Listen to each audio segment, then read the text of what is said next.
Welcome to America's Finest Camps. This is Alan Cooper broadcasting to you from Hawley, Pennsylvania. We are fortunate to have with us this evening Lieutenant Jamie Schultz, recently retired station commander from the Pennsylvania State Police Blooming Grove Barracks, located in the heart of Pennsylvania camp country, and whose experience in protecting children's camps is probably unmatched throughout the nation.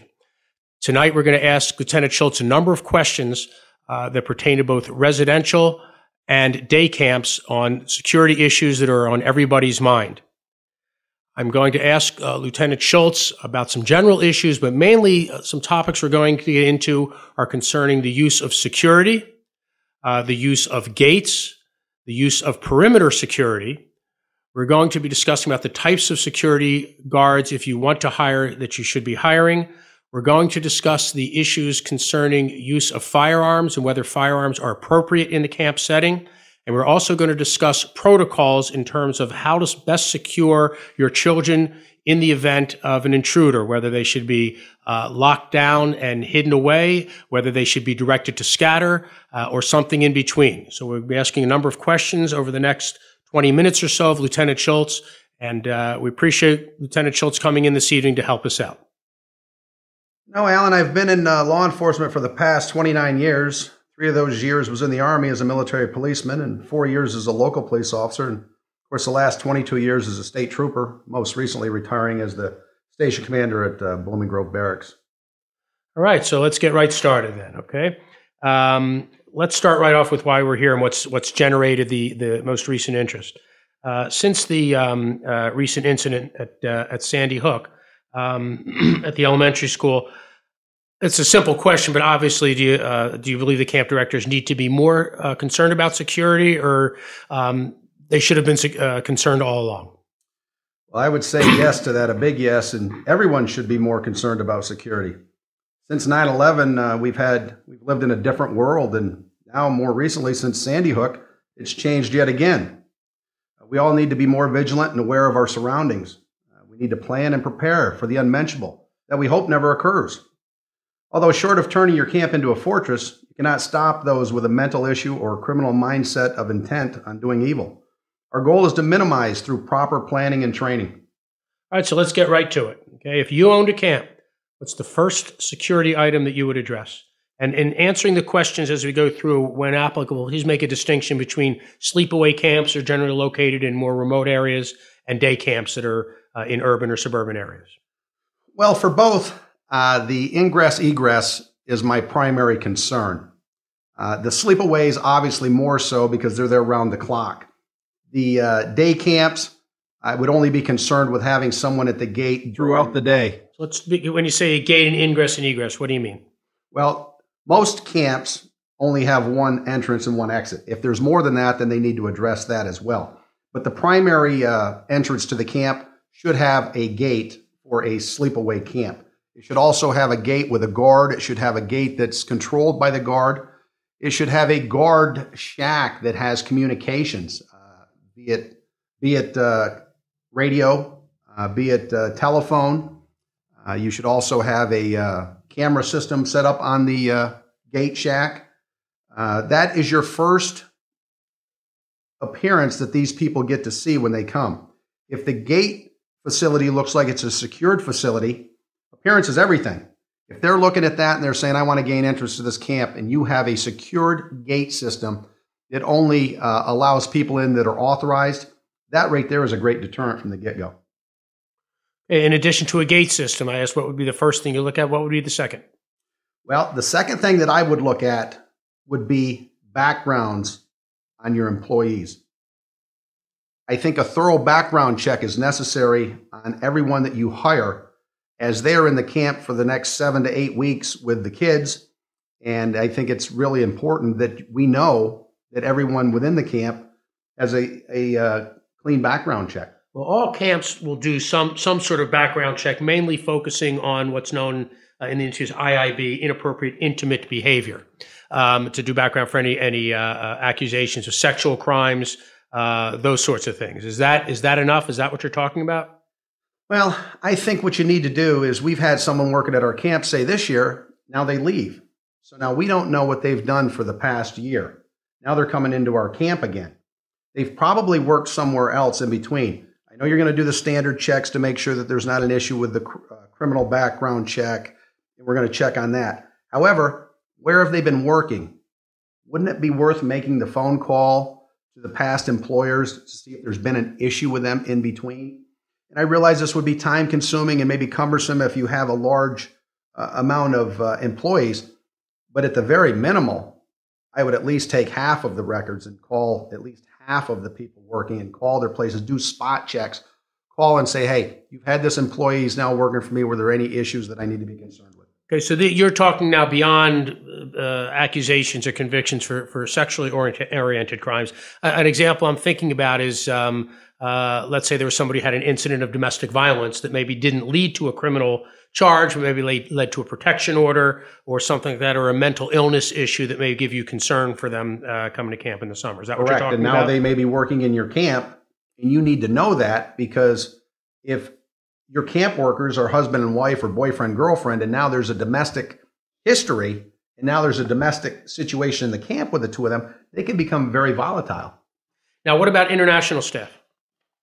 International staff is a whole different ballgame. You'd have to check them through Interpol. And you would do that on your own? How would you go about doing that? Interpol's a tough one to crack, because Interpol takes a lot to get through to them to check. In past, I've done investigations, and Interpol may take months until you get results back. So I would think that if they are using some type of hiring agency that are bringing folks in from overseas and abroad, that they should have something set up with them. And specify, not just take someone's word for it, make sure that it's done. Correct. And ask for an actual copy of the report. Correct. I think that's important, not just to have the agency say the employee passed, but for the camp director to say, I want to see the report itself to make sure they passed as far as I'm concerned. Correct. I would agree with that. Okay. Now, you had mentioned about gates. If you were doing an inspection, some sort of overview assessment, security assessment, in addition to the gate situation, what else would you be looking for? Well, in conjunction with the gate, I would want to check the perimeter of the facility. And then when I'm looking at the perimeter, I want to know, is there any other type of fencing? Is there any other type of access to the camp? Be it not maybe a main access, but is there like a secondary road that maybe local folks use with ATVs or whatnot? I want to know about that. I want to know if the perimeter is posted with do not trespass signs to keep unauthorized personnel out. I would like to know the lay of the land as far as, are there lakes or ponds around the perimeter of the camp, to see if there's other ways of entering the camp. You need to assess all of them. Also, is there state or township roads that run real close to the perimeter that make it easy to access through those areas? And if that's the case, then you want to take a look at those areas to see if, access is going to be fairly easy there. Remember, when we're talking about this, most folks that want to gain access to your camp are not that ambitious. So they want to take an easy route in. If you have an easy way for them to come in through the main gate, that's what they're going to take. If you make that main gate entry a little bit difficult because you have it well lit, you have a good gate system, you have a camera system, you have good communication systems, you have people present, they are going to opt not to come that way. And that's a big plus. Once we get done with the perimeter, I want to go in and look at the layout of the camp. I want to see if there's any alarm systems. Do you have any alarm systems that are either fire? Do you have any alarm systems that are for sounding alarm for burglaries? Lighting again inside. Communications. I want to look at your communications. Do you have just a radio communication? Do you have phone line communications? What is your means of communicating within the camp? I'm sure you probably have a PA system. I want to look at that. I want to know that. I want to know, how are folks coming into your camp? Do you allow traffic with vehicles into your camp? Are they marked? Are they stickered? Do you allow only foot traffic in? How do we determine if that person's supposed to be on camp, if they're authorized? Do we have any type of carding system? Do we wear certain types of uniforms? I want to know about your distance to the police station. How far away are you from the police station? That makes a big difference in trying to assess whether you should have some type of security or not. If you're a half hour or 45 minutes from your nearest police station, that means response could be could be a little bit long. Do you have security guards currently working on your facility? Buildings, do you have buildings that secure with good locks? Do you have a safe house? Or do you have safe places within your facility in case an incident should occur? I would want to review your protocols and your training. And I would also want to make sure that you have proper IT security. And that being at nighttime, when you leave your office, are you securing the office? Are you using password protection on your computers, or are you not? Keep in mind, you're in camps with a lot of young kids who are much more savvy with the new computer systems than we are. So, I mean, you want to make sure that you got good IT security. And those are some of the things, not all inclusive, but some of the things that I would look for. Yeah. Now, you mentioned a lot of talk about security guards. And as in any other industry, there's security guards, and then there are security guards. And we know we get what we pay for, and there's a whole range of people we could hire. I guess you can hire from former Secret Service agents to minimum wage students walking up and down the way. What's your position in terms of having, first of all, having security personnel at all, and then secondly, what level of training do you think they need to have, and then third, what kind of backgrounds do you think they need to have? Well, I definitely think that security of some type is a big necessity. I believe that I personally think retired law enforcement is the way to go. And the reason I say that is they have the training. I mean, generally, if you're getting a retired law enforcement officer, he's got anywhere from 20, 25 to 30 years experience. You are getting someone who's experienced, who's trained, who's well seasoned. They're not going to have a knee-jerk reaction, but they're going to assess the situation. They're going to know how to handle the situation. Let's not forget that the children are within the confines of these camps, and they are our greatest asset there. And we certainly need to protect them. So to protect them, why not have some of the best security people that we can get? And that being someone who's well-trained in the use of deadly force, with firearms training, proficiency of firearms training, and they know how to handle situations because they've been in tough situations or critical incident situations like this in the past. What's your position for sleepaway camps on round-the-clock, 24-hour type security versus just during the time when the kids are up? Well,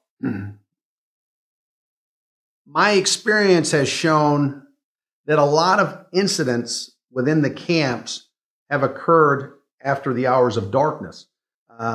What you get a lot of times is it may not be serious incidents, but you'll get the local folks who want to go down and maybe do donuts on the fields or drive through the camps or hoot and holler. So, or approach the gate guys and ask them for some goofy things.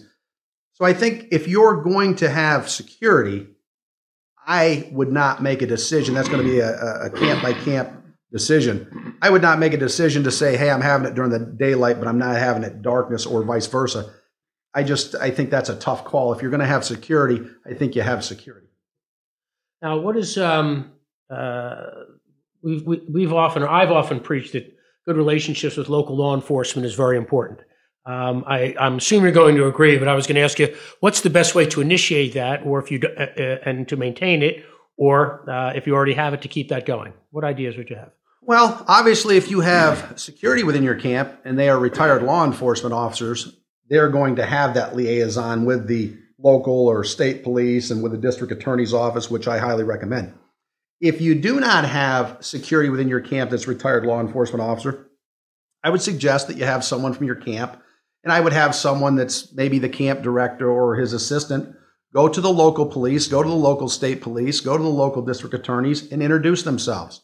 I would also encourage them to invite them to their camp to have an open house. Invite them up, let them look around at their facilities, see what they offer.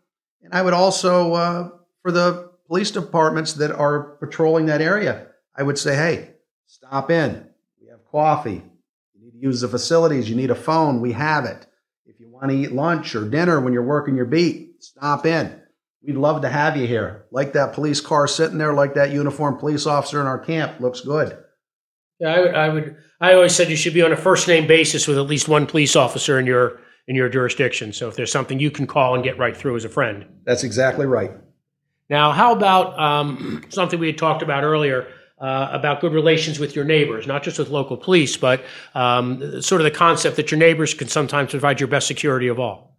I agree with that wholeheartedly. You want your neighbors to be happy with you. You don't want your neighbors to be an adversary, because your neighbors can be, if your neighbors like you, they're going to talk in the neighborhood about how great you are. They're going to watch out for your facility. They're going to call if they see something out of place. Not only that, your neighbors have a good open communications with them because they know what's going on in the community. If there's burglaries, if there's issues, if let's say your camp had an issue the night before, somebody may have vandalized something. Chances are someone in the neighborhood is going to know who may have done that. And that's just a good relationship to keep up with the neighbors. I mean, offer them facility use if they need it. If, the community's got something coming up when you're in the off-camp season and they'd like to use your facility. I mean, keep a good open rapport with them. Okay. Just a couple more questions, and we're going to save some of the best ones for last. Gun control is obviously a hot topic, and we're taking no position on the constitutionality, the politics of it.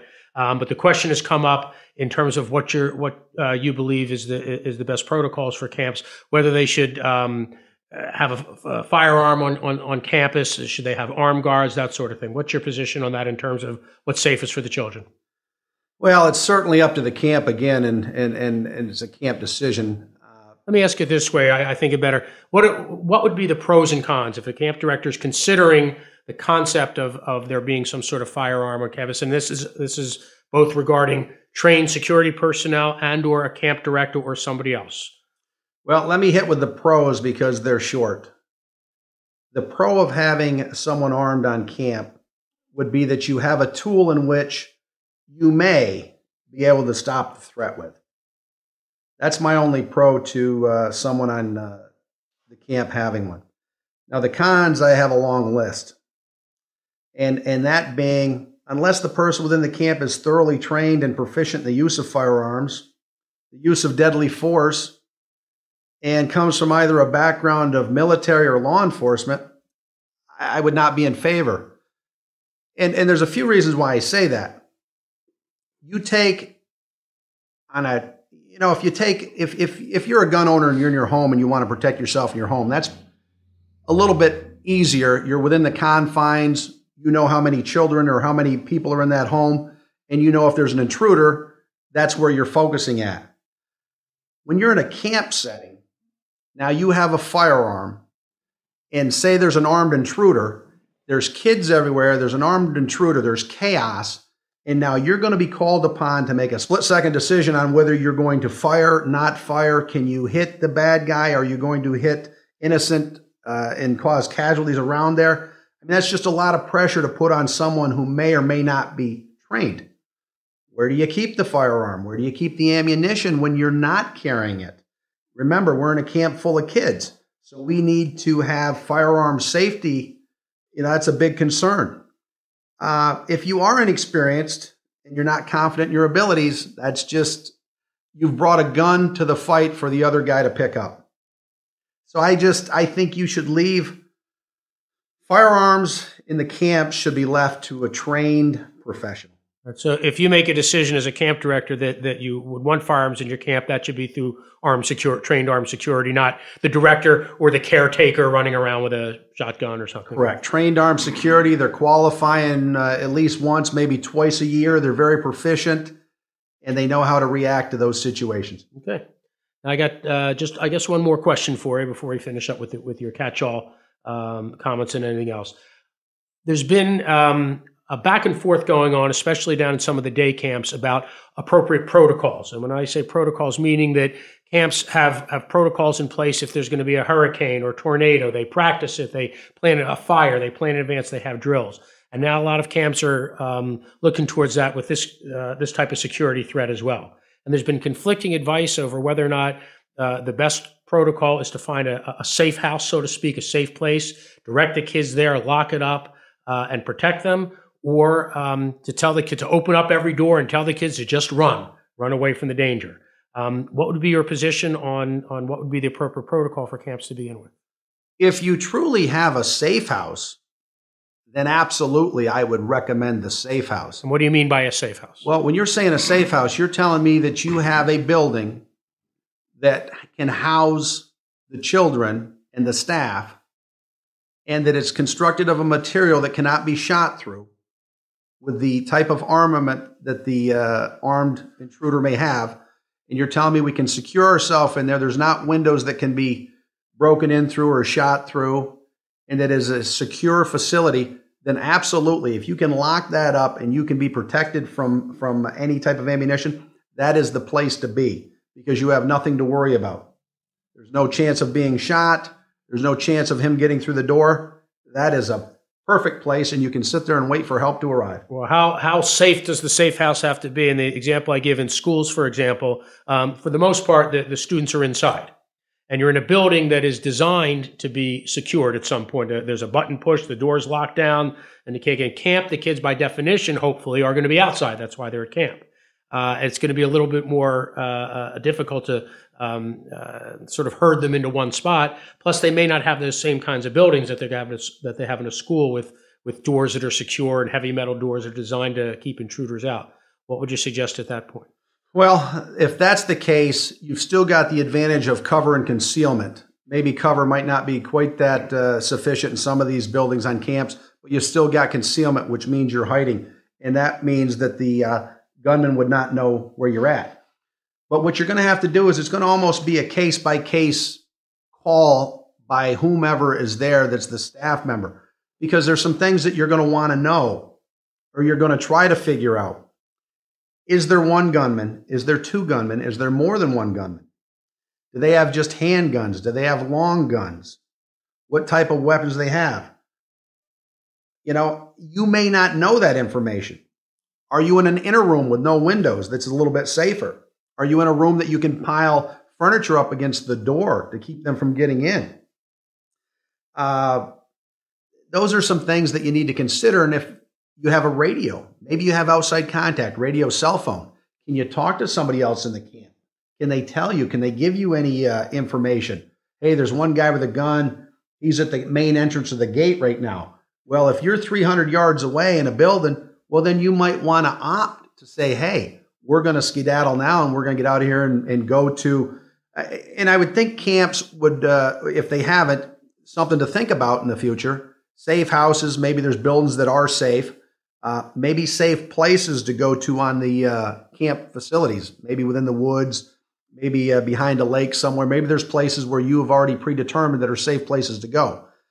Just keep in mind, if by chance this act would be occurring by an employee of the camp for whatever reason, maybe it's a domestic dispute, whatever, they're going to know that info as well. So keep that in the back of your mind.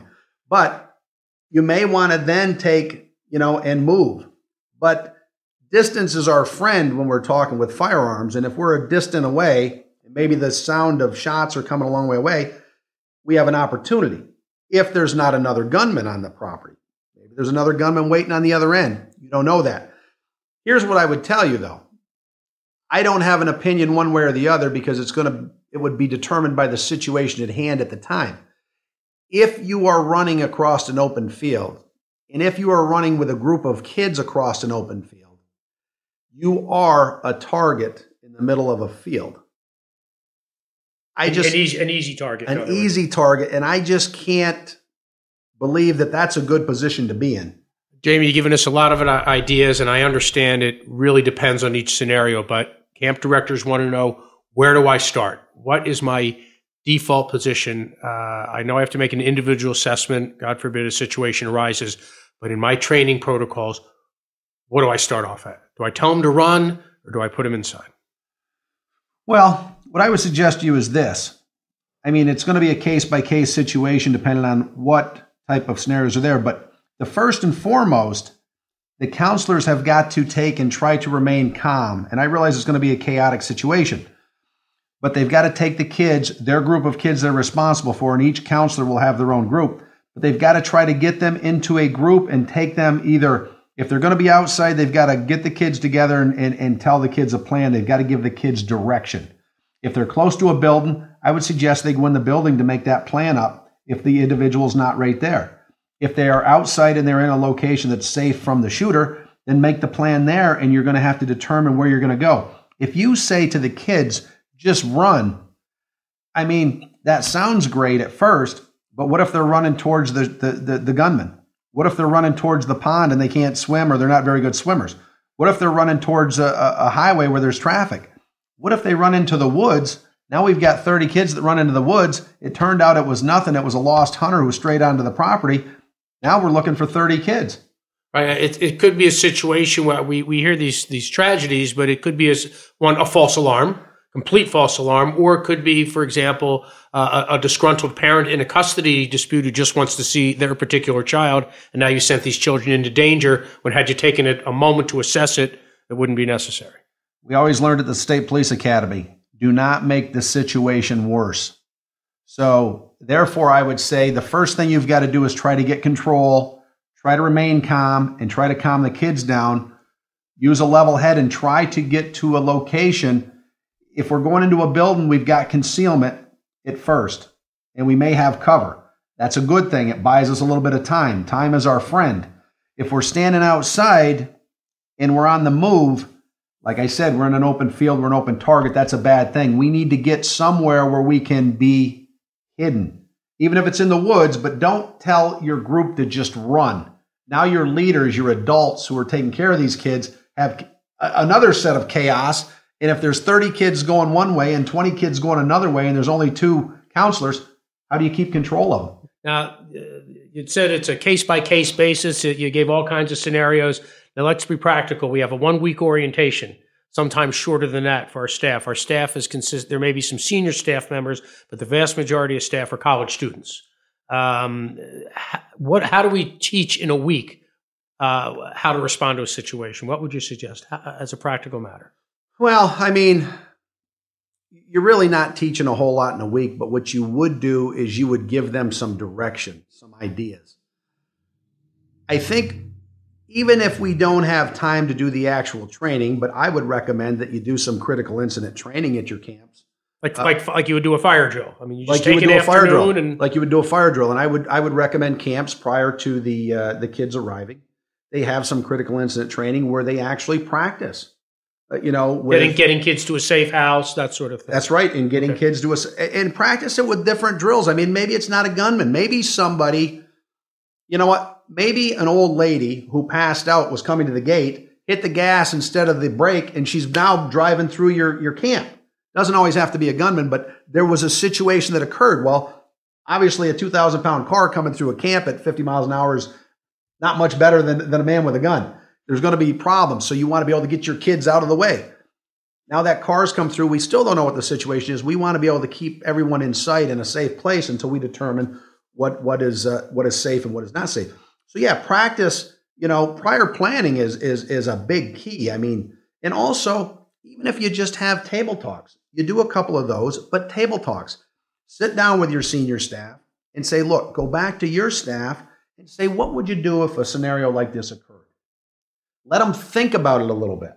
The scary part is it's something that nobody wants to talk about, obviously, one, because it's unpleasant, and two, it's just so anathema to camp that will parents find out that you're talking about these things and planning and having actual scenarios. I know some of the schools will have scenarios with a quote-unquote armed gunman coming in.